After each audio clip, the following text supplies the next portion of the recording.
সকালে চা বানাতে রান্নাঘরে গেছি। ছেলে এসে বলল, মা আমি চা বানাবো। আমি বললাম, তুই পারবি? সে হাসল, তোমার কাছে থেকে দেখেছি তো চা বানিয়ে 2 কাপ নিয়ে এল। একটা আমার হাতে দিল। টেস্ট করো। আমি চুমুক দিয়ে বললাম, বেশ ভালো। সে খুশি হয়ে বলল, তোমার মতো স্বাদ। আমি হাসলাম। সে আমার পাশে বসে বলল, মা প্রতিদিন সকালে তোমার জন্য চা বানাতে চাই।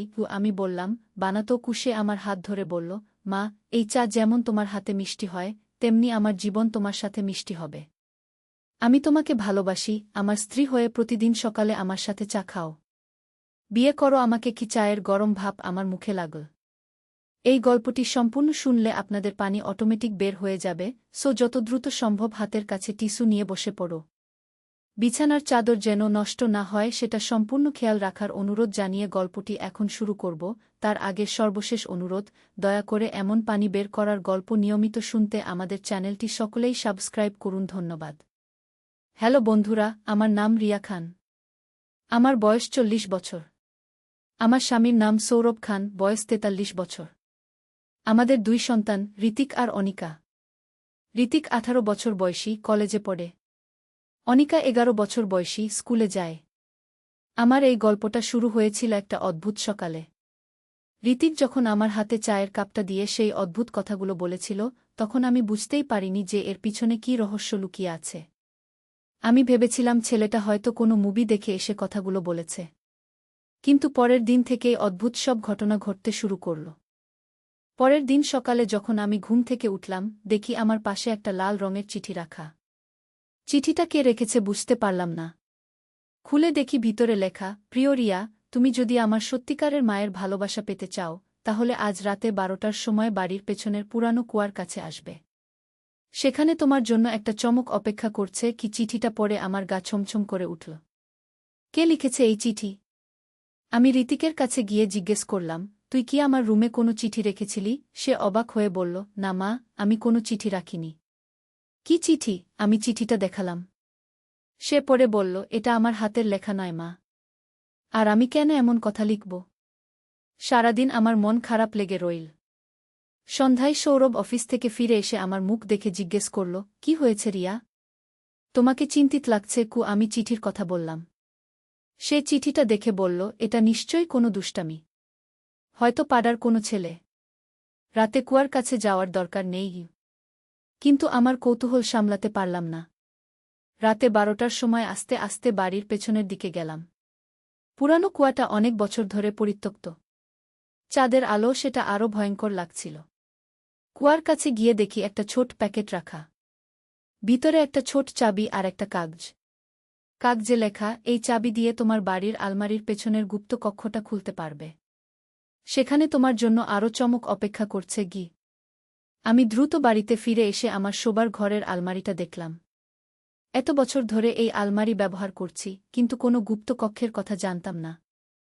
আলমারির পেছনে হাত দিয়ে খুঁজতে লাগলাম। হঠাৎ একটা ছোট গর্ত পেলাম। চাবিটা লাগাতেই একটা দরজা খুলে গেল। ভিতরে ঢুকে দেখি একটা ছোট কক্ষ। দেয়ালে অনেক ছবি ঝোলানো। সব ছবিতেই আমি আছি, কিন্তু অদ্ভুত ব্যাপার হলো আমার সাথে এমন কিছু মানুষ আছে যাদের আমি চিনি না। একটা ছবিতে দেখি আমি আর একটা ছেলে হাত ধরে দাঁড়িয়ে আছি। ছেলেটাকে দেখতে অনেকটা ঋতিকের মতো, কিন্তু বয়স অনেক বেশি। আরেকটা ছবিতে দেখি আমি আর সেই ছেলে একসাথে বিয়ের পোশাক পরে আছি। আমার মাথা ঘুরতে লাগল। এই ছবিগুলো কি? আমি কখন এমন ছবি তুলেছি? হঠাৎ পেছন থেকে একটা আওয়াজ এল, মা তুমি এখানে কি করছ? আমি চমকে ঘুরে দেখি ঋতিক দাঁড়িয়ে আছে। তার মুখে একটা অদ্ভুত হাসি। আমি কাঁপা গলায় বললাম, ঋতিক, এই ছবিগুলো কি? তুই কি জানিস? সে কাছে এসে বলল, মা আমি অনেক দিন ধরে তোমাকে বলার চেষ্টা করছিলাম। কিন্তু তুমি বুঝতে পারছিলে না। আমি আসলে ভবিষ্যৎ থেকে এসেছি। কি বলছিস তুই? আমি অবিশ্বাসের সাথে বললাম। মা আমি জানি এটা বিশ্বাস করা কঠিন। কিন্তু আমি সত্যি বলছি। আমি ভবিষ্যতের ঋতিক। আমি টাইম ট্রাভেল করে এই সময়ে এসেছি তোমাকে একটা বিপদের কথা জানাতে। আমি বসে পড়লাম। মাথায় কিছুই ঢুকছিল না। কি বিপদ? মা আগামী সপ্তাহে আমাদের পরিবারের সাথে একটা দুর্ঘটনা ঘটবে। বাবা একটা গোপন প্রজেক্টে কাজ করছেন যেটার কথা আমরা জানি না। সেই প্রজেক্টের কারণে আমাদের পরিবার বিপদে পড়বে গু। তোর বাবার কি প্রজেক্ট?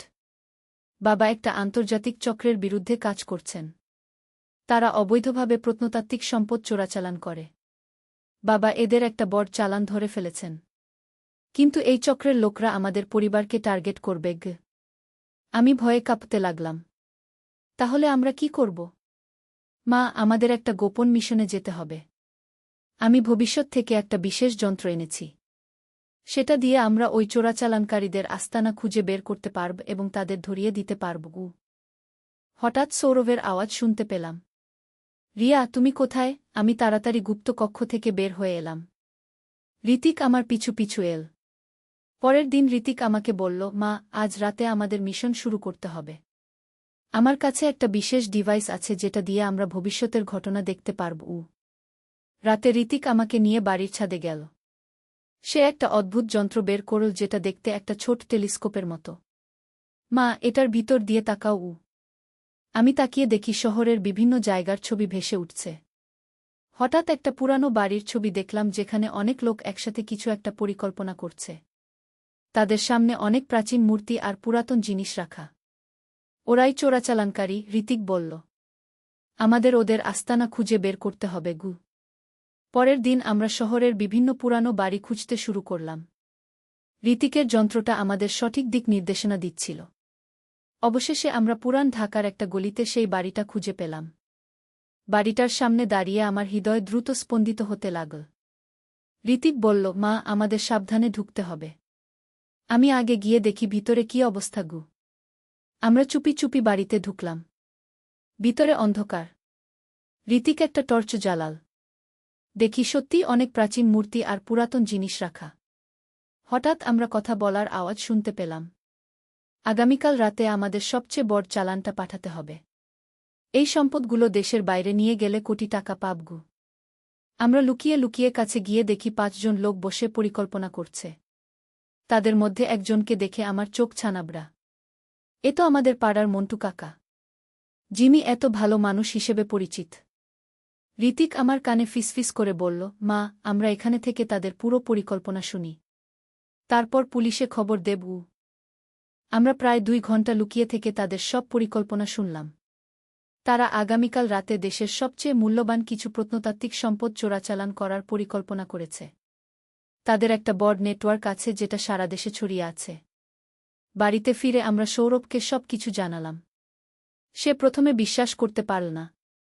কিন্তু যখন আমরা ঋতিকের যন্ত্রটা দেখালাম আর তার মাধ্যমে ভবিষ্যতের ঘটনা দেখালাম, তখন সে বিশ্বাস করল। আমাদের এখনই পুলিশে যেতে হবে, সৌরভ বলল। কিন্তু ঋতিক বলল, না বাবা, এখনো সময় আছে। আমি ভবিষ্যৎ থেকে দেখেছি যে আমাদের আরও প্রমাণ সংগ্রহ করতে হবে। না হলে তারা পালিয়ে যাবে গু। পরের দিন আমরা আরও তথ্য সংগ্রহ করতে লাগলাম।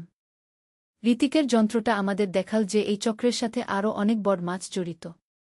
এমনকি কিছু সরকারি কর্মকর্তাও এদের সাথে যুক্ত। সন্ধ্যায় ঋতিক বলল, মা, আজ রাতে তারা তাদের সবচেয়ে বড় অপারেশন করবে। আমাদের সেখানে গিয়ে ছবি আর ভিডিও করতে হবে। কিন্তু এটা তো অনেক বিপজ্জনক, আমি বললাম। মা, আমি ভবিষ্যৎ থেকে এসেছি। আমি জানি কি করতে হবে। তুমি আমার উপর ভরসা রাখো গো। রাতে আমরা আবার সেই পুরানো বাড়িতে গেলাম। এবার আমাদের সাথে ছিল একটা ছোট ক্যামেরা। আমরা দেখলাম একটা ট্রাক এসে দাঁড়িয়েছে। অনেক লোক মূর্তি আর প্রাচীন জিনিসপত্র ট্রাকে তুলছে। ঋতিক ভিডিও করতে লাগল। হঠাৎ একজন আমাদের দেখে ফেল। ওখানে কে? চিৎকার করে উঠল। আমরা দৌড় দিলাম। কিন্তু তারা আমাদের পিছু নিল। ঋতিক আমার হাত ধরে বলল, মা, এই দিকে আস। আমি একটা গোপন পথ জানি গু। সে আমাকে নিয়ে একটা সরু গলির ভিতর দিয়ে দৌড়াল। আমি হাঁপিয়ে উঠেছি। ঋতিক, আমি আর পারছি না ঘি। মা, আরেকটু। আমরা প্রায় নিরাপদ জায়গায় পৌঁছে গেছি। আমরা একটা পুরানো মসজিদের পিছনে লুকালাম। ঋতিক বলল, মা, আমি এখন পুলিশে ফোন করব। আমাদের কাছে যথেষ্ট প্রমাণ আছে গি। পরের দিন সকালে খবরের কাগজে দেখলাম বড় হেডলাইন, দেশের সবচেয়ে বড় প্রত্নতাত্ত্বিক চোরাচালান চক্র ধরা পড়েছে। আমাদের দেওয়া তথ্যের ভিত্তিতে পুলিশ তাদের ধরতে পেরেছে। কিন্তু আমার মনে এখনো অনেক প্রশ্ন। ঋতিক সত্যিই কি ভবিষ্যৎ থেকে এসেছে? নাকি সে অন্য কোনোভাবে এইসব জানত? সন্ধ্যায় ঋতিক আমার কাছে এসে বলল, মা, আমার আসল পরিচয় তোমাকে বলার সময় এসেছে। তুই কি সত্যিই ভবিষ্যৎ থেকে এসেছিস? না মা, ঋতিক হেসে বলল। আমি আসলে একটা গোয়েন্দা সংস্থার জুনিয়র এজেন্ট। আমার বয়স 18 হলেও আমি গত 3 বছর ধরে এই চক্রের উপর নজরদারি করছিলাম গো। কি? আমি অবাক হয়ে বললাম। হ্যাঁ মা, আমি জানতাম যে এই চক্রের সাথে আমাদের পাড়ার কিছু লোক জড়িত, কিন্তু প্রমাণ পেতে অনেক সময় লাগছিল। তোমাকে এই মিশনে জড়ানোর জন্য আমি ওই টাইম ট্রাভেলের গল্প বানিয়েছিলাম গো। তাহলে সেই যন্ত্রটা? ওটা একটা হাইটেক স্পাই ক্যামেরা, আমাদের সংস্থার তৈরি। এটা দিয়ে আমরা দূর থেকে তাদের কার্যকলাপ দেখতে পারতাম গো। আর সেই গুপ্তকক্ষ, সেটা আমি বানিয়েছিলাম। আমার মিশনের জন্য একটা গোপন জায়গা দরকার ছিল। ওই ছবিগুলো সব ফটোশপ করা। আমি একটু রেগে গেলাম। তুই আমাকে এত বড় মিথ্যা বলেছিস? মা, আমার উপায় ছিল না। এই মিশন খুবই গোপনীয় ছিল। আমি তোমাকে সত্য বলতে পারতাম না। কিন্তু তোমার সাহায্য ছাড়া আমি সফল হতে পারতাম না গে। আমি ঋতিককে জড়িয়ে ধরলাম। তুই একটা বীর, আমার ছেলে গু। পরের সপ্তাহে ঋতিক তার সংস্থা থেকে পুরস্কার পেল। আমরা সবাই তার গর্বে গর্বিত হলাম। কিন্তু একদিন সৌরভ আমাকে ডেকে বলল, রিয়া, ঋতিকের ব্যাপারে আমার একটা সন্দেহ হচ্ছে গিউ। কি সন্দেহ? আমি তার সেই সংস্থার কথা খোঁজ নিয়েছি। কোনো এমন সংস্থার অস্তিত্ব নেই যেখানে 18 বছরের ছেলেরা এজেন্ট হিসেবে কাজ করে কি? আমার মাথায় যেন বাজ পড়ল। তাহলে ঋতিক মিথ্যা বলেছে? সেদিন রাতে আমি ঋতিকের রুমে গিয়ে দেখি সে তার ল্যাপটপে কিছু একটা করছে। আমি কাছে গিয়ে দেখি সে একটা গেম খেলছে যেটার নাম টাইম ট্রাভেল ডিটেকটিভ গ। ঋতিক, তুই কি আমাকে আরেকটা মিথ্যা বলেছিস? ঋতিক আমার দিকে তাকিয়ে লজ্জিত হাসি দিল। মা, আসলে আমি কোনো এজেন্ট নই গি। তাহলে সব কি ছিল? মা, আমি কম্পিউটার সায়েন্সে খুব ভালো। আমি নিজেই একটা সফটওয়্যার বানিয়েছিলাম যেটা দিয়ে শহরের বিভিন্ন জায়গার সিসিটিভি ক্যামেরা হ্যাক করে দেখা যায়। আমি লক্ষ্য করেছিলাম যে মন্টু কাকার বাড়িতে রাতে অনেক লোক যাতায়াত করে। আমার সন্দেহ হয়েছিল যে ওখানে কিছু একটা গোলমাল আছে গি। তাহলে তুই কেন আমাকে এত বড় মিথ্যা বলেছিলি? মা, আমি জানতাম তুমি এই ব্যাপারে আগ্রহী হবে। আর আমার একা একা এই কাজ করার সাহস ছিল না। তাই তোমাকে একটা রোমাঞ্চকর গল্প বলে সাথে নিয়েছিলাম গে। আমি একটু হাসলাম। তুই তো আসলেই খুব চালাকু। কিন্তু মা, আমাদের কাজ এখনো শেষ হয়নি। আমি আরও কিছু তথ্য পেয়েছি। কি তথ্য? মন্টু কাকার এই চক্রের আরও অনেক শাখা আছে। তারা শুধু প্রত্নতাত্ত্বিক জিনিস নয়, বিরল পাথর আর হীরাও চোরাচালান করে। আর সবচেয়ে অদ্ভুত ব্যাপার হল, তাদের একটা গোপন ভূগর্ভস্থ টানেল আছে যেটা শহরের নিচ দিয়ে নদী পর্যন্ত গেছে গিউ। টানেল? কোথায়? আমাদের বাড়ির নিচেও এই টানেলের একটা অংশ আছে। আমি আমার সফটওয়্যার দিয়ে ভূগর্ভস্থ ম্যাপ বিশ্লেষণ করে দেখেছি। আমার গা আবার ছমছম করে উঠল। তার মানে তারা আমাদের বাড়ির নিচ দিয়ে তাদের মাল পরিবহন করে? হ্যাঁ মা। আর আমি জানতে পেরেছি যে আগামীকাল রাতে তারা একটা বিশাল অপারেশন করবে। সোনার একটা প্রাচীন মূর্তি নিয়ে যাবে যেটার দাম কয়েক কোটি টাকা গু। আমরা পরিকল্পনা করলাম যে আগামীকাল রাতে আমরা তাদের হাতে নাতে ধরব। কিন্তু সেদিন রাতে একটা অপ্রত্যাশিত ঘটনা ঘটল। রাত প্রায় 10টার সময় হঠাৎ আমাদের বাড়ির নিচ থেকে একটা অদ্ভুত শব্দ এল। আমরা সবাই নিচে নেমে দেখি আমাদের বেসমেন্টের দেয়ালে একটা গর্ত হয়ে গেছে। গর্ত দিয়ে দুজন লোক বের হচ্ছে। কে তোমরা? সৌরভ চিৎকার করে জিজ্ঞেস করল। তারা আমাদের দেখে দৌড় দিল। কিন্তু ঋতিক তাদের একজনকে ধরে ফেল। তুমি কে? এখানে কি করছ?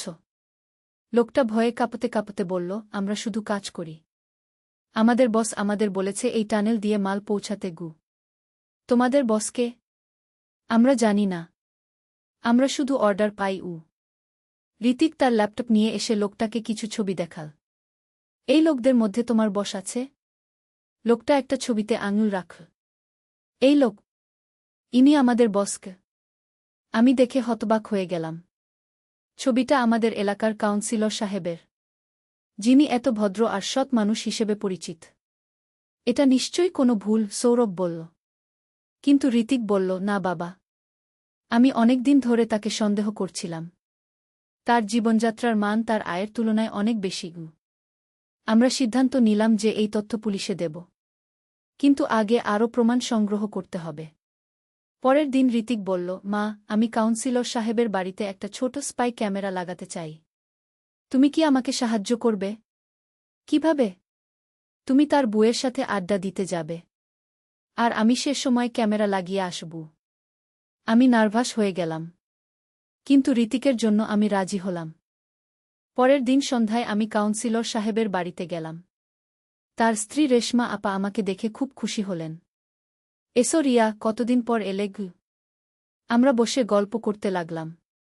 এদিকে ঋতিক চুপি চুপি বাড়িতে ঢুকে ক্যামেরা লাগিয়ে দিল। সেই রাতে আমরা দেখলাম কাউন্সিলর সাহেব তার স্টাডি রুমে বসে ফোনে কথা বলছেন। আগামীকাল রাতে সব মাল নিয়ে যেতে হবে। পুলিশ আমাদের উপর নজর রাখছে গি। এরপর তিনি একটা সিক্রেট ফাইল খুলে কিছু কাগজপত্র দেখতে লাগলেন। ঋতিক জুম করে দেখল সেগুলো বিভিন্ন প্রাচীন জিনিসের তালিকা। মা, দেখো তারা কত বড় একটা নেটওয়ার্ক চালাচ্ছে গি। আমরা পরের দিন এই সব প্রমাণ নিয়ে পুলিশ স্টেশনে গেলাম। কিন্তু অবাক হয়ে দেখি পুলিশ অফিসার আমাদের কথা বিশ্বাস করছেন না। আপনারা কি নিশ্চিত যে কাউন্সিলর সাহেব এই কাজে জড়িত? উনি তো খুব সম্মানিত ব্যক্তি গু। ঋতিক তার ল্যাপটপ থেকে ভিডিও দেখাল। তখন অফিসার সিরিয়াস হয়ে গেলেন। আমাদের এখনই অ্যাকশন নিতে হবে। আজ রাতেই আমরা তাদের ধরব। সেই রাতে পুলিশের সাথে আমরাও গেলাম। আমরা দেখলাম সত্যিই একটা বিশাল অপারেশন চলছে। কয়েকটা ট্রাক ভর্তি প্রাচীন জিনিস নিয়ে যাওয়ার জন্য প্রস্তুত। পুলিশ তাদের ঘিরে ফেল। একটা বড় তাড়াপাল্টার পর সবাইকে ধরা হল। কাউন্সিলর সাহেব শেষ মুহূর্তে পালানোর চেষ্টা করেছিলেন, কিন্তু পুলিশ তাকেও ধরে ফেল। পরের দিন আবার খবরের কাগজে বড় হেডলাইন। স্থানীয় কাউন্সিলরের নেতৃত্বে আন্তর্জাতিক চোরাচালান চক্র উন্মোচিত। ঋতিক আমাকে বলল, মা, আমি তোমাকে আরেকটা কথা বলিনি গিয়ে। এখন আর কি? আমি আসলে কলেজে কম্পিউটার সায়েন্স পড়ার পাশাপাশি একটা অনলাইন ডিটেকটিভ কোর্স করছি। আমার স্বপ্ন একদিন সত্যিকারের ডিটেকটিভ হওয়া গে। তুই আমাকে কেন সব কথা বলিসনি? মা, তুমি হয়তো আমাকে নিষেধ করতে, কিন্তু এই কেসটা সলভ করার পর আমি বুঝেছি যে আমি সত্যিই এই কাজের জন্য তৈরি। আমি ঋতিককে আদর করে বললাম, তুই যা হতে চাস, আমি তোমার পাশে আছি। কিছুদিন পর আমাদের পাড়ায় একটা বড় আলোচনা হল। সবাই ঋতিকের বুদ্ধিমত্তার প্রশংসা করছে। স্থানীয় একটা সংবাদপত্র ঋতিকের ইন্টারভিউ নিল। কিন্তু এক সপ্তাহ পর আরেকটা রহস্য শুরু হল। আমাদের এলাকায় একে একে কয়েকটা বাড়িতে চোরাই হতে লাগল। কিন্তু অদ্ভুত ব্যাপার হল, চোররা কোনো টাকা পয়সা বা সোনাদানা নিয়ে যাচ্ছে না। শুধু পুরানো বই আর কাগজপত্র নিয়ে যাচ্ছে। ঋতিক এই নতুন রহস্য নিয়ে আবার তদন্ত শুরু করল। সে আবিষ্কার করল যে যেসব বাড়িতে চুরি হয়েছে সেই সব বাড়ির মালিকদের পূর্বপুরুষরা স্বাধীনতা যুদ্ধে অংশগ্রহণ করেছিল। মা, আমার মনে হচ্ছে কেউ মুক্তিযুদ্ধের কোনো গোপন তথ্য খুঁজছে গি। কী ধরনের তথ্য? হয়তো কোনো গোপন ধনসম্পদের সন্ধান, অথবা কোনো গুরুত্বপূর্ণ দলিল গু। আমি ঋতিকের সাথে আবার অনুসন্ধান শুরু করলাম। আমরা প্রতিটা ক্ষতিগ্রস্ত বাড়ির মালিকদের সাথে কথা বললাম। সবাই একই কথা বল, চোররা শুধু পুরানো কাগজপত্র আর ছবি নিয়ে গেছে। একদিন আমাদের পুরানো প্রতিবেশী হাসান চাচা আমাদের কাছে এসে বললেন, রিয়া, তোমার ছেলে যেভাবে এলাকার সমস্যা সমাধান করছে সেটা দেখে আমার মনে একটা কথা এসেছে। কি কথা চাচা? আমার দাদা মুক্তিযুদ্ধের সময় একটা গুরুত্বপূর্ণ দায়িত্ব পালন করেছিলেন। উনি একটা বিশেষ দলিলের দায়িত্বে ছিলেন, যেটা নাকি একটা গোপন ধনভাণ্ডারের মানচিত্র ছিল। ঋতিক আগ্রহ নিয়ে জিজ্ঞেস করল, সেই দলিল এখন কোথায়? সেটাই তো সমস্যা। দাদা যুদ্ধের আগে সেই দলিল এলাকার 5টা পরিবারের কাছে ভাগ করে রেখে গিয়েছিলেন। প্রতিটা পরিবার একটা করে অংশ পেয়েছিল। 5টা অংশ একসাথে জোড়া লাগালেই পুরো মানচিত্র পাওয়া যাবে। সেই 5টা পরিবার কারা? যেসব বাড়িতে এখন চুরি হচ্ছে সেইগুলোই সেই 5টা পরিবার গু। আমার মনে হলো যেন সব কিছু একসাথে মিলে যাচ্ছে। এই চোররা আসলে সেই গোপন মানচিত্রের খোঁজে 5টা বাড়িতে চুরি করছে। চাচা, আপনার কাছে সেই দলিলের অংশ আছে? হ্যাঁ, আছে। আমি সেটা খুব যত্নে রেখেছি। কিন্তু আমি একা সেটা দিতে পারি না। বাকি 4 পরিবারের সাথে আলোচনা করে সিদ্ধান্ত নিতে হবে গু। পরের দিন আমরা বাকি 4 পরিবারের সাথে দেখা করলাম। সবাই জানতেন তাদের পূর্বপুরুষদের কাছে এমন কিছু দলিল ছিল, কিন্তু কেউ জানতেন না যে এটা একটা গোপন ধনভাণ্ডারের মানচিত্র। আমরা সবাই মিলে সিদ্ধান্ত নিলাম যে 5টা অংশ একসাথে জোড়া লাগিয়ে দেখব। ঋতিক তার কম্পিউটার দিয়ে 5টা অংশের ছবি তুলে একসাথে জোড়া লাগাল। দেখা গেল এটা সত্যিই একটা মানচিত্র। মানচিত্রে একটা জায়গা চিহ্নিত আছে যেটা আমাদের এলাকার পুরানো মসজিদের নিচে। আমাদের এখন সেই জায়গায় যেতে হবে, ঋতিক বলল। আমরা 5টা পরিবার মিলে সেই পুরানো মসজিদে গেলাম। মসজিদের ইমাম সাহেব আমাদের অনুমতি দিলেন মসজিদের নিচের অংশ খোঁজার জন্য। আমরা খোঁজাখুঁজি করে একটা পুরানো সিডি পেলাম যেটা নিচের দিকে গেছে। নিচে নেমে দেখি একটা বড় কক্ষ। কক্ষের মাঝখানে একটা বড় সিন্দুক রাখা। সিন্দুক খুলে দেখি ভিতরে অনেক স্বর্ণমুদ্রা আর প্রাচীন অলংকার। সাথে একটা চিঠি। চিঠিতে লেখা যে এই সম্পদ মুক্তিযুদ্ধের সময় জনগণের কল্যাণের জন্য সংরক্ষণ করা হয়েছে।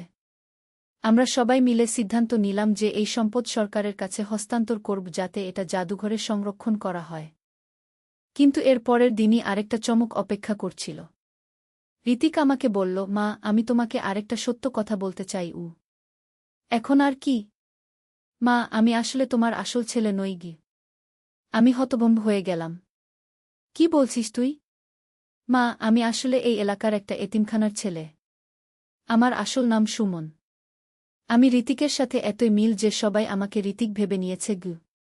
তাহলে আসল ঋতিক কোথায়? আসল ঋতিক গত মাসে একটা অ্যাক্সিডেন্টে হাসপাতালে ভর্তি হয়েছে।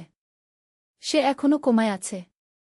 আমি তার জায়গা নিয়েছি কারণ আমি জানতাম এই পাড়ায় একটা বড় সমস্যা আছে গিউ। আমার চোখে পানি এসে গেল। তুই আমাদের সাথে এত বড় ধোঁকা দিয়েছিস? মা, আমি ধোঁকা দিইনি। আমি সত্যিই তোমাদের ভালোবাসি। এই 1 মাসে তুমি আমাকে যে ভালোবাসা দিয়েছ সেটা আমি জীবনে কখনো পাইনি গি। আমি সুমনকে জড়িয়ে ধরলাম। তুই আমার কাছে ঋতিকের মতোই প্রিয় গু। পরের দিন আমরা হাসপাতালে গিয়ে আসল ঋতিকের সাথে দেখা করলাম। ডাক্তার বললেন আরও কয়েকদিনে সে সুস্থ হয়ে যাবে। আমি সুমনকে বললাম, তুই চাইলে আমাদের সাথেই থাক। আমরা তোকে দত্তক নেব গু। সুমনের চোখে খুশির অশ্রু এসে গেল। সত্যি মা? হ্যাঁ। তুই আমাদের পরিবারের একটা অংশ হয়ে গেছিস গু। কয়েকদিন পর ঋতিক হাসপাতাল থেকে বাড়ি ফিরল। প্রথমে সে সুমনকে দেখে অবাক হল।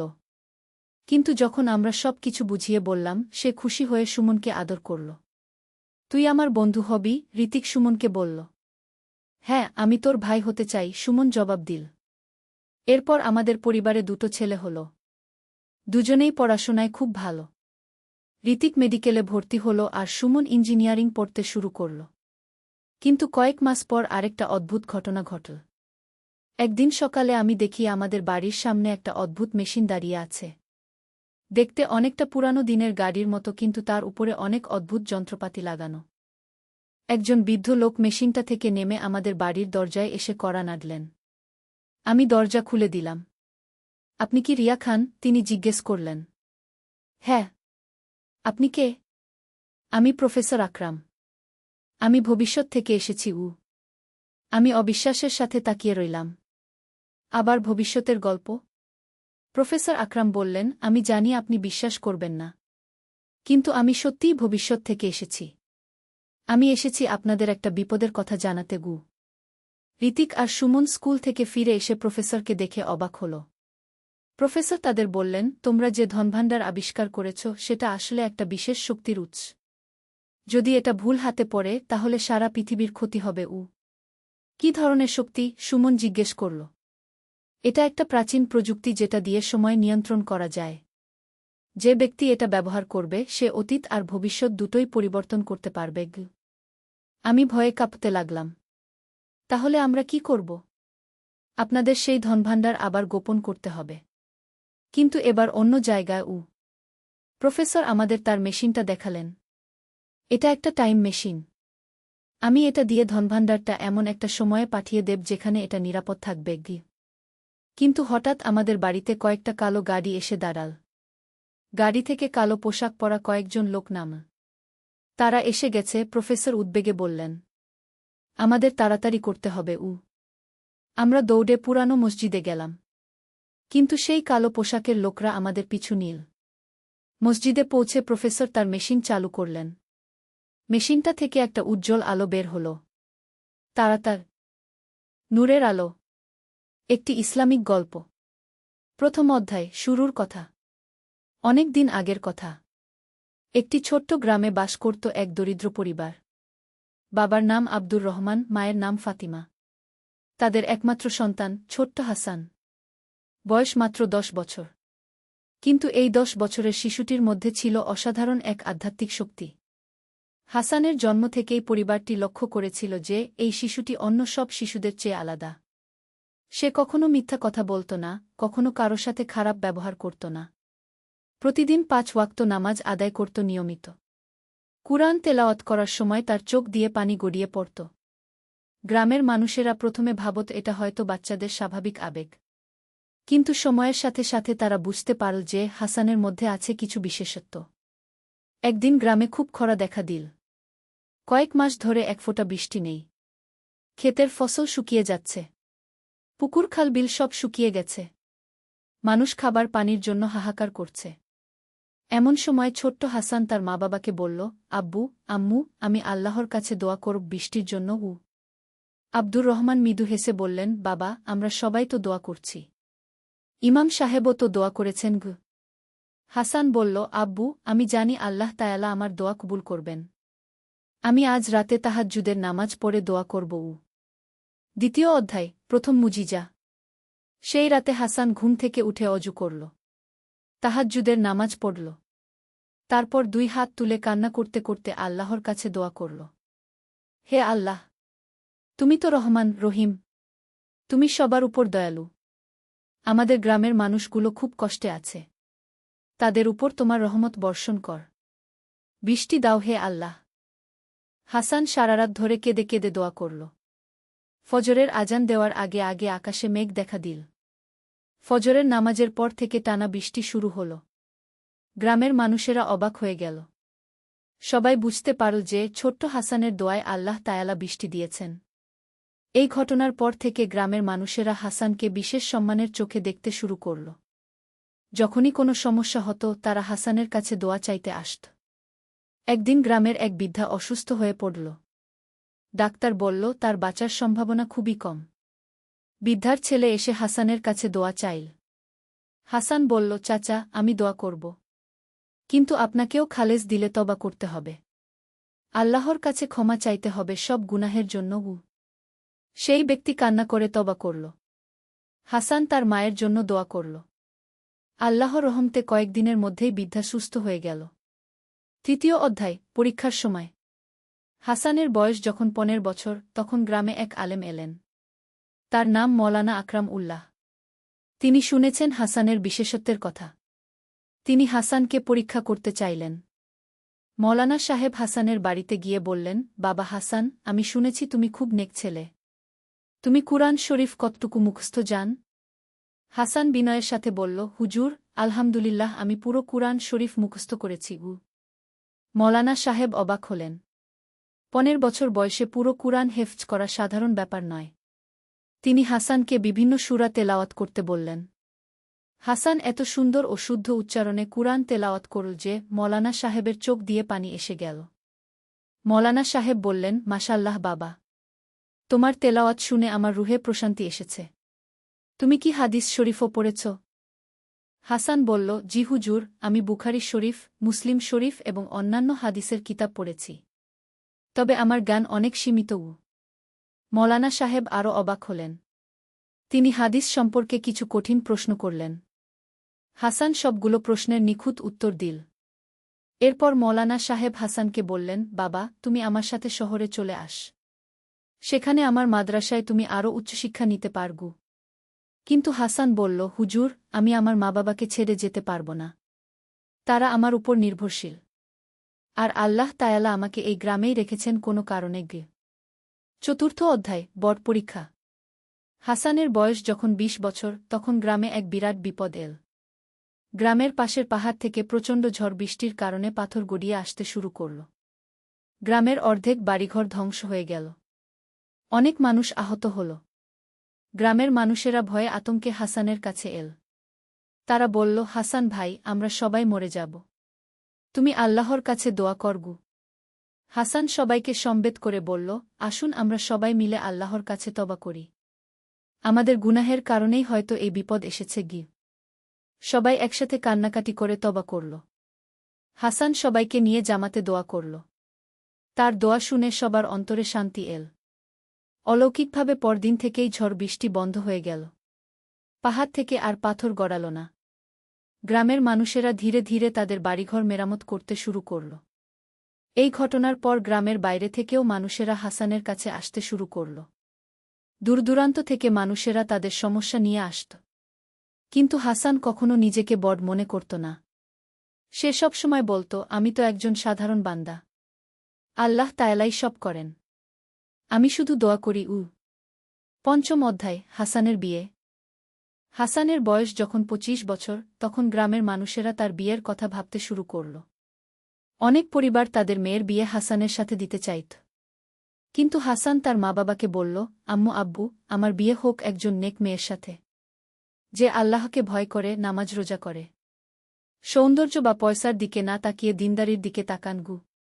কিছুদিন পর গ্রামেই এক নেক পরিবারে পাত্রী পাওয়া গেল। মেয়েটির নাম আয়েশা। খুব ভালো পরিবারের মেয়ে, নামাজি, রোজাদার, কুরআন তেলাওয়াত করে সুন্দর করে।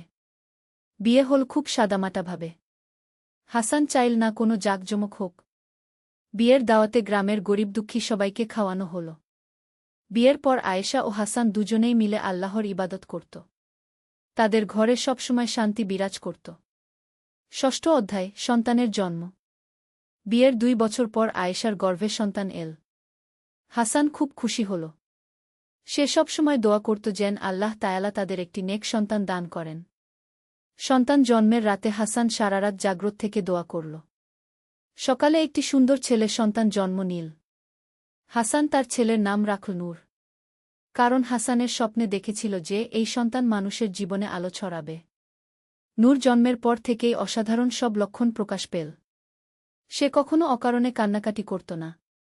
যখন হাসান কুরআন তেলাওয়াত করত, নূর মনোযোগ দিয়ে শুনত। নূরের বয়স যখন 3 বছর, তখন থেকেই সে তার বাবার সাথে নামাজে দাঁড়াত। ছোট্ট হাত তুলে দোয়া করত। গ্রামের মানুষেরা বলাবলি করত, হাসানের ছেলেও বাবার মতোই নেক হচ্ছে। সপ্তম অধ্যায়, নতুন চ্যালেঞ্জ। নূরের বয়স যখন 5 বছর, তখন গ্রামে নতুন এক সমস্যা দেখা দিল। শহর থেকে কিছু ধনী ব্যবসায়ী এসে গ্রামের মানুষদের বিভ্রান্ত করতে শুরু করল। তারা বলত, ধর্মকর্ম করে কি হবে? টাকা পয়সা কামাও, ভোগবিলাস কর, জীবনটা উপভোগ কর। কিছু তরুণ তাদের কথায় প্রভাবিত হতে শুরু করল। তারা নামাজ কালাম ছেড়ে দিয়ে পার্টি করতে শুরু করল। হাসান এই দেখে খুব চিন্তিত হল। তিনি গ্রামের বয়োজ্যেষ্ঠ মানুষদের সাথে বৈঠক করলেন। হাসান বললেন, আমাদের তরুণদের সঠিক পথে ফিরিয়ে আনতে হবে। আমি তাদের সাথে কথা বলব। হাসান সেই তরুণদের ডেকে বসাল। তাদের সাথে নরম সুরে কথা বলল। বোঝানোর চেষ্টা করল যে দুনিয়ার সুখ ক্ষণস্থায়ী। আখেরাতের জন্য প্রস্তুতি নিতে হবে। প্রথমে অনেকে হাসানের কথা শুনতে চাইল না। কিন্তু হাসানের ধৈর্য ও ভালোবাসা দেখে তারা ধীরে ধীরে তার কথা শুনতে শুরু করল। অষ্টম অধ্যায়, নূরের বিশেষত্ব। নূরের বয়স বাড়ার সাথে সাথে তার মধ্যেও তার বাবার মতো বিশেষত্ব প্রকাশ পেতে শুরু করল। 7 বছর বয়সেই সে কুরআনের অনেক সূরা মুখস্থ করে ফেল। একদিন গ্রামের এক শিশু খুব অসুস্থ হয়ে পড়ল। তার বাবা মা হাসানের কাছে এসে দোয়া চাইল। হাসান বলল, আমার ছেলে নূরও দোয়া করবে। আল্লাহ তায়ালা হয়তো তার নির্দোষ দোয়া কবুল করবেন। নূর তার ছোট্ট হাত তুলে কান্না করে দোয়া করল। আল্লাহর রহমতে সেই শিশুটি সুস্থ হয়ে গেল। এরপর থেকে গ্রামের মানুষেরা বুঝতে পারল যে নূরের মধ্যেও আছে বিশেষ বরকত। নবম অধ্যায়, শিক্ষার গুরুত্ব। হাসান সবসময় বলত যে ইসলামিক শিক্ষার পাশাপাশি দুনিয়াবি শিক্ষাও প্রয়োজন। তাই গ্রামে একটি স্কুল প্রতিষ্ঠার উদ্যোগ নিল। হাসান গ্রামের সবাইকে বলল, আমাদের সন্তানরা যেন শিক্ষিত হয়ে গড়ে ওঠে। ইসলাম শিক্ষার প্রতি উৎসাহ দেয়া। অনেকে বলল, হাসান ভাই, আমাদের তো টাকা পয়সা নেই স্কুল বানানোর। হাসান বলল, আমরা সবাই মিলে চেষ্টা করব। আল্লাহ তায়ালা সাহায্য করবেন। হাসান শহরে গিয়ে কিছু ধার্মিক ব্যবসায়ীদের কাছে স্কুলের জন্য সাহায্য চাইল। তার সততা ও নিষ্ঠা দেখে অনেকে সাহায্য করল। কয়েক মাসের মধ্যেই গ্রামে একটি সুন্দর স্কুল গড়ে উঠল। সেখানে ইসলামিক শিক্ষার পাশাপাশি সাধারণ শিক্ষাও দেওয়া হতো। দশম অধ্যায়, বিপদের মোকাবেলা। একদিন গ্রামে দুর্বৃত্তদের একটি দল এল। তারা গ্রামের মানুষদের কাছ থেকে জোর করে টাকা আদায় করতে চাইল। গ্রামের মানুষেরা ভয়ে কাঁপছিল। কিন্তু হাসান সাহস করে তাদের সামনে গিয়ে দাঁড়াল। হাসান বলল, ভাইয়েরা, আমাদের গরিব মানুষদের কাছে আপনারা কি চাইছেন? আমরা তো কষ্টে আছি। দুর্বৃত্তদের নেতা রেগে গিয়ে বলল, তুই কে আমাদের বাধা দেওয়ার? সরে দাঁড়া, নইলে মেরে ফেলব। হাসান শান্তভাবে বলল, আমি আল্লাহকে ভয় করি, মানুষকে নয়। আপনারা যদি আমাদের কিছু করেন, আল্লাহ তায়ালা আপনাদের বিচার করবেন। হাসানের নির্ভীকতা দেখে দুর্বৃত্তরা একটু থাম। হাসান তাদের বুঝানোর চেষ্টা করল, ভাইয়েরা, আপনারাও তো মানুষ। আপনাদেরও পরিবার আছে। ভুল কাজ করে আপনারা কি পাবেন? আল্লাহর কাছে তওবা করুন। হাসানের কথা শুনে দুর্বৃত্তদের মধ্যে একজন কান্না করে ফেল। সে বলল, আমি এই কাজ আর করতে পারি না। অন্যরা তাকে থামানোর চেষ্টা করল। কিন্তু ধীরে ধীরে তাদের সবার মন পরিবর্তন হয়ে গেল। একাদশ অধ্যায়, পরিবর্তনের শক্তি। সেই দুর্বৃত্তদের মধ্যে যে ব্যক্তিটি কেঁদেছিল তার নাম ছিল করিম।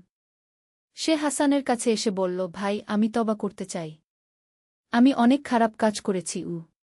হাসান তাকে বুকে জড়িয়ে ধরল। বলল, করিম ভাই, আল্লাহ তায়ালা তওবাকারীকে খুব ভালোবাসেন। আপনি সত্যিকারের তওবা করুন। করিম কান্নায় ভেঙে পড়ল। সে সব অন্যায়ের জন্য আল্লাহর কাছে ক্ষমা চাইল। হাসান তাকে দোয়া করে দিল। পরদিন থেকে করিম গ্রামেই থেকে গেল। সে সৎ পথে জীবিকা নির্বাহ করতে শুরু করল। তার পরিবর্তন দেখে অন্য দুর্বৃত্তরাও ভাবতে শুরু করল।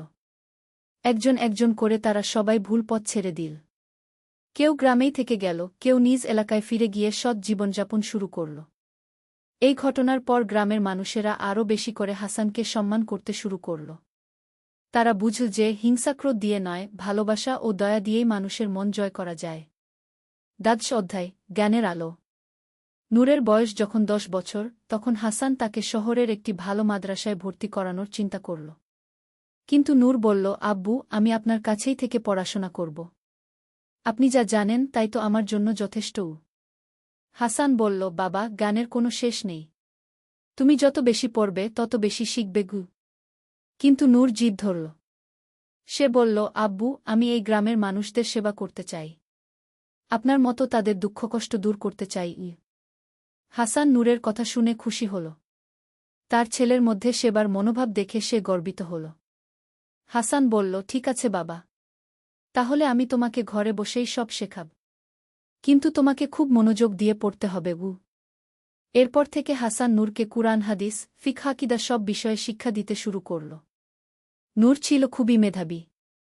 যা একবার শেখানো হতো সেটা সে কখনো ভুলত না। ত্রয়োদশ অধ্যায়, দানের মহত্ব। হাসানের পরিবার যদিও গরিব ছিল, কিন্তু তারা সবসময় দানস্তকা করত। যখনই কেউ সাহায্য চাইতে আসত, হাসান কিছু না কিছু দিত। একদিন এক বিধবা মহিলা এসে বলল, হাসান ভাই, আমার কোনো খাবার নেই।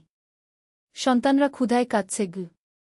সেদিন হাসানের ঘরেও খাবার ছিল খুবই কম। কিন্তু সে তার নিজের পরিবারের খাবারের অর্ধেকটা সেই মহিলাকে দিয়ে দিল। আয়েশা প্রথমে একটু চিন্তিত হল। কিন্তু হাসান বলল, আয়েশা, আল্লাহ তায়ালা বলেছেন, তোমরা দান কর, আমি তোমাদের দেব। আল্লাহ আমাদের রিজিকের গ্যারান্টি দিয়েছেন। সত্যিই পরদিনই গ্রামের এক ধনী ব্যক্তি হাসানকে কিছু চালডাল উপহার দিল। সে বলল, হাসান ভাই, আপনার দানের কথা শুনেছি। আল্লাহর খাতিরে এটুকু গ্রহণ করুন। নূর এই ঘটনা দেখে শিখল যে দান করলে আল্লাহ তায়ালা আরও বেশি দেন।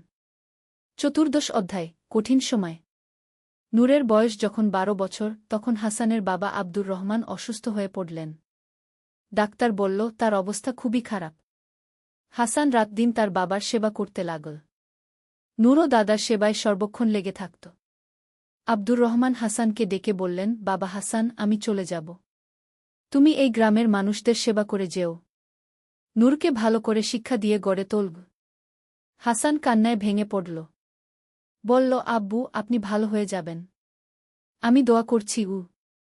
আব্দুর রহমান মৃদু হেসে বললেন, বাবা, মৃত্যু তো আল্লাহর ইচ্ছা। আমি আল্লাহর কাছে চলে যেতে প্রস্তুত। তুমি কান্নাকাটি করো না। আল্লাহর ফয়সালা রাজি থাকু। কয়েকদিন পর আব্দুর রহমান ইন্তেকাল করলেন। হাসান ধৈর্যের সাথে এই শোক সহ্য করল। সে জানত যে আল্লাহ যা করেন সেটাই ভালো। পঞ্চদশ অধ্যায়, নূরের দায়িত্ব। দাদার মৃত্যুর পর নূর আরও বেশি গম্ভীর হয়ে গেল। সে বুঝতে পারল যে এখন তার বাবার পাশে দাঁড়ানোর সময় এসেছে। নূর তার বাবাকে বলল, আব্বু, এখন থেকে আমিও আপনার সাথে গ্রামের মানুষদের সেবা করব। আমি প্রস্তুত। হাসান নূরের দিকে তাকিয়ে মৃদু হাসল। বলল, তুমি এখনো ছোট বাবা, আরেকটু বড় হওই। কিন্তু নূর বলল, আব্বু, বয়সে আমি ছোট হতে পারি, কিন্তু আল্লাহর রহমতে আমার মধ্যে বুদ্ধি আছে। আমি চাই গ্রামের বাচ্চাদের পড়াশোনা শেখাতে। হাসান নূরের কথায় রাজি হল। নূর গ্রামের ছোট ছোট বাচ্চাদের কুরআন শরীফ ও বাংলা গণিত শেখানো শুরু করল। ছোট্ট নূরের পড়ানোর ধরন ছিল খুবই আকর্ষণীয়। সে গল্পের ছলে শিক্ষা দিত। বাচ্চারা তার কথা মনোযোগ দিয়ে শুনত। শ্রদ্ধায় নতুন সংকট। নূরের বয়স যখন 15 বছর, তখন গ্রামে আরেকটি বড় সমস্যা দেখা দিল। দুটি পরিবারের মধ্যে জমি নিয়ে বিরোধ শুরু হল। একদিকে ছিল করিম সাহেবের পরিবার, অন্যদিকে রহিম সাহেবের পরিবার। তাদের মধ্যে বছরের পর বছর ধরে জমি নিয়ে বিবাদ চলছিল। এই বিবাদ এত বেড়ে গেল যে দুই পরিবারের সদস্যরা একে অপরের সাথে কথাই বলত না। গ্রামের মানুষেরা দুই ভাগে ভাগ হয়ে গেল। হাসান এই অবস্থা দেখে খুব চিন্তিত হল। সে বুঝল যে এই বিবাদ গ্রামের শান্তি নষ্ট করছে। হাসান প্রথমে করিম সাহেবের কাছে গেল। বলল, করিম ভাই, আপনি তো আল্লাহকে ভয় করেন। এই বিবাদ ভালো কিছু নয়। করিম বলল, হাসান ভাই, আমি তো ন্যায্য অধিকার চাইছি। ওই জমি আমার বাবার। তারপর হাসান রহিম সাহেবের কাছে গেল। তিনিও একই কথা বললেন। হাসান বুঝল যে আলাদা আলাদা কথা বলে কোনো সমাধান হবে না। সপ্তদশ অধ্যায়, সমাধানের পথ। হাসান দুই পরিবারের সবাইকে মসজিদে ডেকে বসাল। সেখানে গ্রামের বয়োজ্যেষ্ঠ মানুষরাও উপস্থিত ছিল।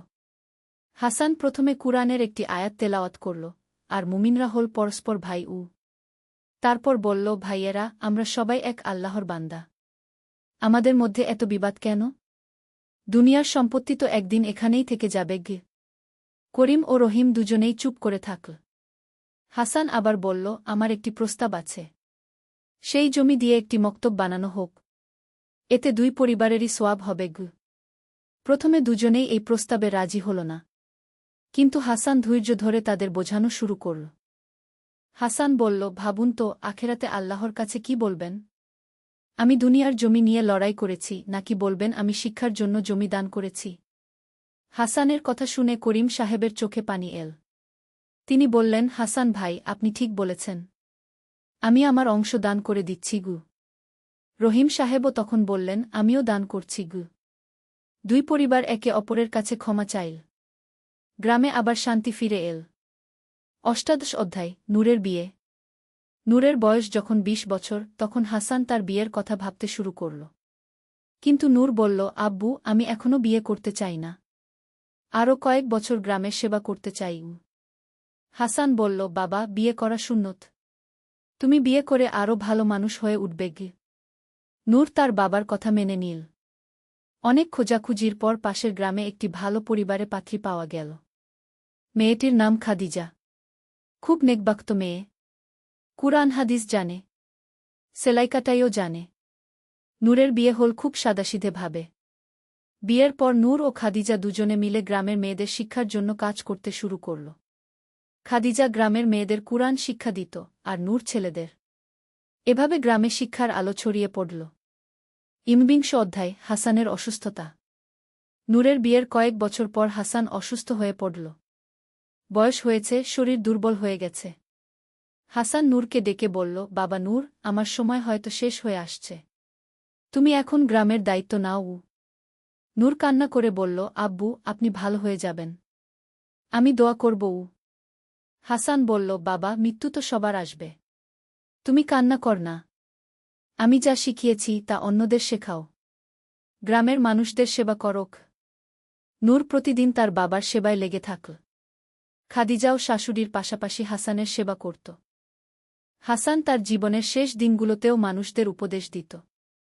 তার কাছে যারা আসত তাদের সবাইকে ভালো পথের দিকে ডাকত। বিংশ অধ্যায়, হাসানের বিদায়।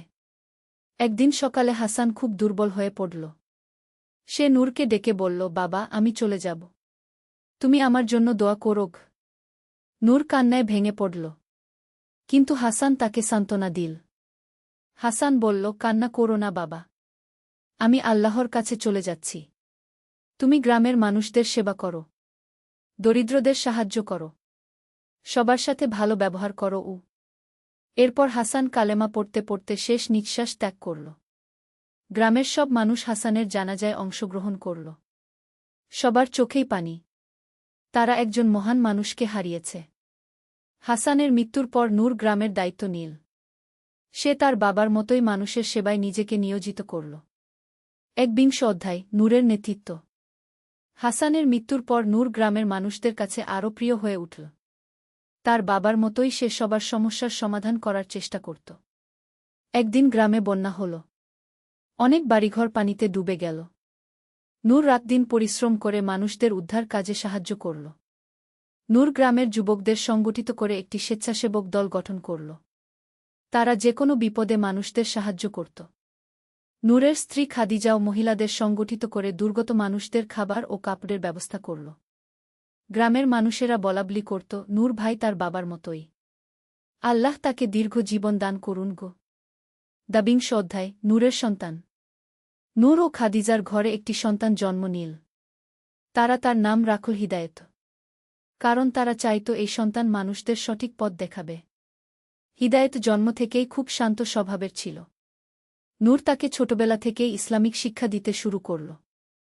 হিদায়ত যখন ৫ বছর বয়সে পদার্পণ করল, তখন থেকেই সে দাদু হাসানের গল্প শুনতে খুব ভালোবাসত।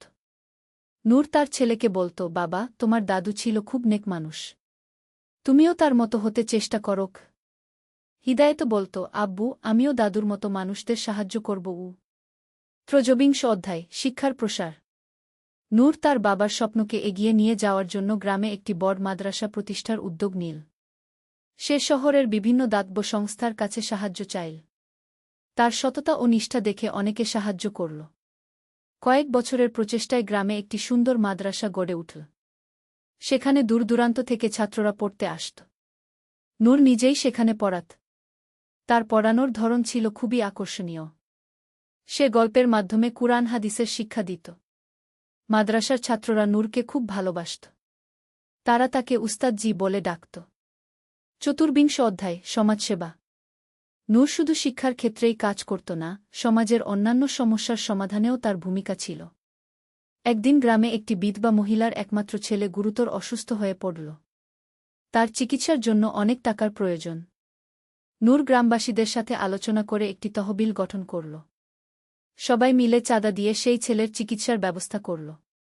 এভাবে নূর গ্রামে একটি সামাজিক নিরাপত্তা ব্যবস্থা গড়ে তুলল। যার যখন প্রয়োজন হতো, সবাই মিলে তার পাশে দাঁড়াত। ৫ অধ্যায় হিদায়তের বেড়ে ওঠা। হিদায়ত বড় হতে হতে তার বাবা ও দাদুর মতো গুণাবলী প্রকাশ পেতে শুরু করল। সে মাত্র ১০ বছর বয়সেই কুরআনের অর্ধেক মুখস্থ করে ফেলেছিল। একদিন গ্রামের একটি শিশু হারিয়ে গেল। সবাই খুঁজে পেল না। হিদায়ত বলল, আব্বু, আমি দোয়া করি, আল্লাহ তাআলা সেই বাচ্চাকে ফিরিয়ে দেবেন গো। হিদায়ত কান্না করে দোয়া করল। কয়েক ঘণ্টা পরেই সেই শিশুকে নিরাপদে পাওয়া গেল। গ্রামের মানুষেরা বুঝল যে হিদায়তের মধ্যেও তার দাদু ও বাবার মতো বিশেষ বরকত রয়েছে। ৬ অধ্যায় পরবর্তী প্রজন্ম। বছরের পর বছর এভাবে চলতে থাকল। নূরের পরিবার মানে হাসানের বংশধররা গ্রামে মানুষদের সেবায় নিজেদের নিয়োজিত রাখল। হিদায়ত বড় হয়ে বিয়ে করল। তারও একটি ছেলে হল। নাম রাখা হল নুরুল হুদা। এভাবে প্রজন্মের পর প্রজন্ম ধরে হাসানের পরিবার গ্রামের মানুষদের সেবা করে চল। তাদের প্রতিটি প্রজন্ম ছিল আগের চেয়ে আরও নেক ও আল্লাহভীরু। গ্রামটিও ধীরে ধীরে পরিবর্তিত হল।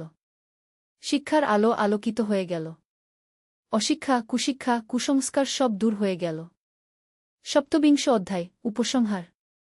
অনেক বছর পরে যখন এই গল্প মানুষের মুখে মুখে ছড়ায়, তখনও হাসান ও তার বংশধরদের কথা মানুষ শ্রদ্ধার সাথে স্মরণ করে। এই গল্প আমাদের শেখায় যে একজন মানুষ যদি সত্যিকারের আল্লাহভীরু হয়, তাহলে সে শুধু নিজের জীবনেই পরিবর্তন আনে না, বরং পুরো সমাজে ইতিবাচক পরিবর্তন আনতে পারে। হাসানের জীবন থেকে আমরা শিখি সবর ও ধৈর্যের গুরুত্ব, দানের মাহাত্ম্য, শিক্ষার প্রয়োজনীয়তা, সমাজসেবার গুরুত্ব, পারিবারিক মূল্যবোধ, আল্লাহর প্রতি পূর্ণ আস্থা। তার ছেলে নূর ও নাতি হিদায়তের জীবন দেখায় যে ভালো গুণাবলী কিভাবে বংশপরম্পরায় চলে যায়। শিক্ষণীয় বিষয়। এই গল্প থেকে আমাদের জীবনে প্রয়োগ করার মতো অনেক শিক্ষা পাওয়া যায়। ১. আল্লাহর প্রতি আস্থা। হাসান সবসময় আল্লাহর উপর ভরসা রাখত। যে কোনো সমস্যায় প্রথমে আল্লাহর কাছে দোয়া করত। ২. ধৈর্য ও সবর। জীবনের যে কোনো কষ্টকে সে ধৈর্যের সাথে সহ্য করত। কখনো আল্লাহর প্রতি অভিযোগ করত না। ৩.